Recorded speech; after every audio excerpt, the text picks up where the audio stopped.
Gene Nguyen Yang and Ben Oliver come together to explore the opening days of Gotham's magistrate takeover and Superman and Batman's involvement in it, as well as a mysterious new serum that allows people to hide their identities from the cybers, but at the cost of their lives.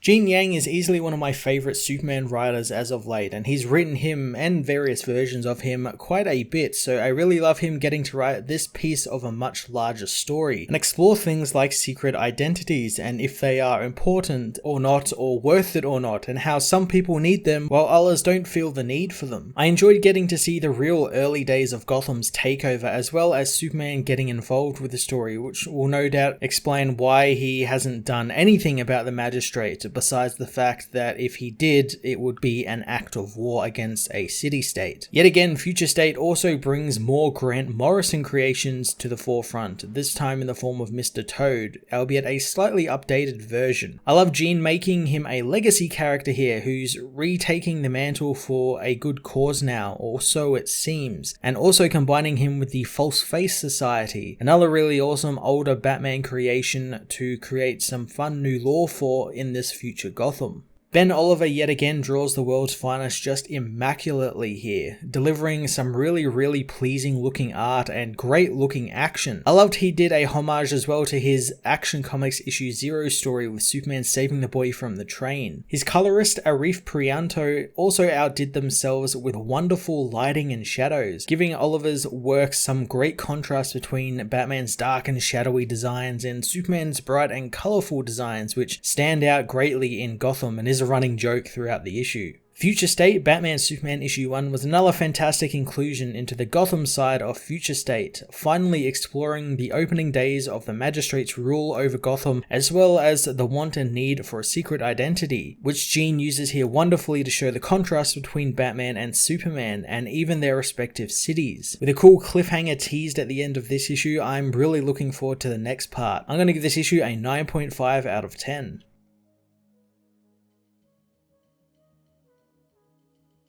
Future State Batman Superman issue 1 heads to the beginning of the Magistrate's occupation of Gotham, where Batman battles some rat creatures that have heat vision eyes on their backs. Knowing usually heat vision belongs to a friend, wondering what the hell have they done to Clark as he opens a vault door, only to find kryptonite waiting for him. The day before in Metropolis, a boy named Xander tells himself to be brave as he jumps out in front of a monorail train to try and take his own life. The train however never hits him since Superman stops it. Superman tells the boy that suicide isn't the only way out of things, wanting to sit and talk with the boy. Xander tells Superman that he's always being forgotten about and no one at his school remembers him, so he wanted to pull an epic prank at his school with the False Face Serum. Superman has never heard of the serum, learning that Xander, when activating the switch on his neck, can change his head into a ram's head. Xander says that he can change into whatever animal he wants, and it only cost him $20 off the dark web, and he wanted to use the ram to pull a prank on his high school's big football game, since it's the school's mascot, planning on rushing the field to freak people out and make them never forget him. The only downside is, even with the device off his neck, he still changes when he gets nervous and he can't control it. And now the boy wonders who the hell was going to like someone who changes into a monster at will. Superman takes the boy to see Shea Veritas at Star Labs, since if anyone can help, it's her. He looks into the serum, finding that Xander isn't the only one with it, and tracks it back to Gotham. Heading to Gotham,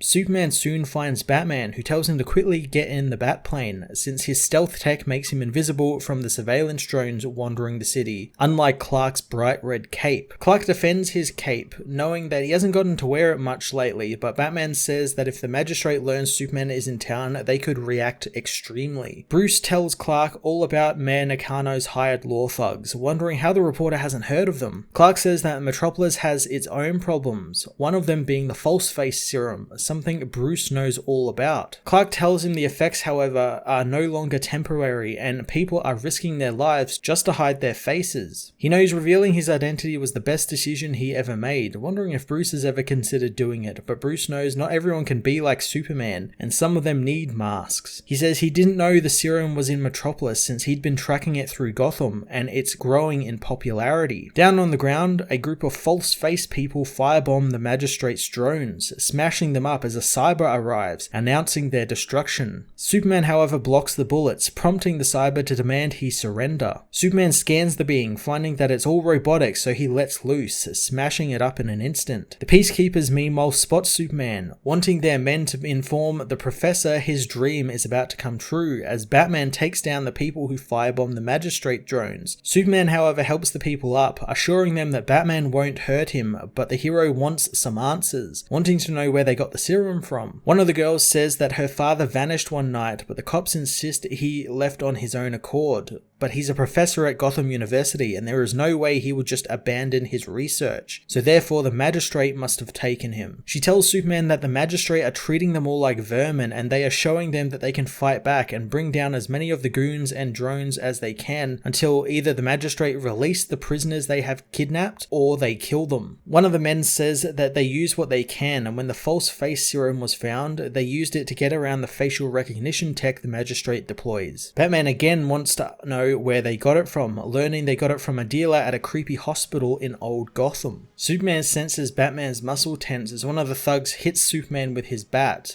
which easily breaks over the hero. The group, however, use the chance to escape, saying the capes are probably working for the Magistrate. Superman realizes that some people really do need masks, knowing that Bruce was right, and Batman knows he was, but the drug isn't the solution, wanting it out of his city. Superman hadn't realized how bad things had gotten in Gotham, asking why Batman hadn't contacted him, but Bruce says he's here now though, so they need to get to work. The heroes head to old Gotham under the modern day Gotham, which Batman says that Gotham literally covered up this part of the city. Superman helps a homeless man light a fire, telling the man he's glad to help, but angering Bruce since they're trying to keep a low profile. Bruce can see that Clark is acting like he never had to hide a day in his life, but he knows he has, and maybe he doesn't want to hide again. They soon arrive at the old hospital, but inside they find it to be rather modern and updated. Batman knows that it's impossible that all of this was funded by the street drug trade, finding a computer terminal that he hacks into to find some answers. The heroes are soon besieged by two false-face goons, which Superman deals with to give Batman some more time on the computer. The monsters smash Superman around, but the hero manages to easily take them down, removing the serum device on their necks as the Toad-Face Man arrives, introducing himself as Mr. Toad, the leader of the False Face Society. Batman meanwhile finds what he had suspected about the False Face serum, copying the evidence to a data stick. He notices everything has gone quiet and he can't hear Superman's fight or Superman at all. He knows Clark is in trouble as Mr. Toad explains the original Mr. Toad was his cousin, and he claimed the disguise was a weapon against oppression, but now seeing what is happening in Gotham, he gave up his position at the university to live underground so he could establish the False Face Society and fight for freedom against the Magistrate. Superman realizes that he's the father of the woman they met earlier, telling him that she thinks the Magistrate took him. The man knows his daughter should know he never would have allowed himself to be taken, as Superman reveals that she took the serum herself. Superman understands what the man is doing, but the serum has side effects and his daughter now has them, and she will do anything to find him. Clark tells him that there must be a better way to fight without the same risks, and he's willing to help if Toad is willing to help him, wanting him to take the device off his neck so they can go and face the Magistrate together. The man does so, but unsheathes his kryptonite dagger, stabbing Superman in the stomach with it, telling him he won't be working with him.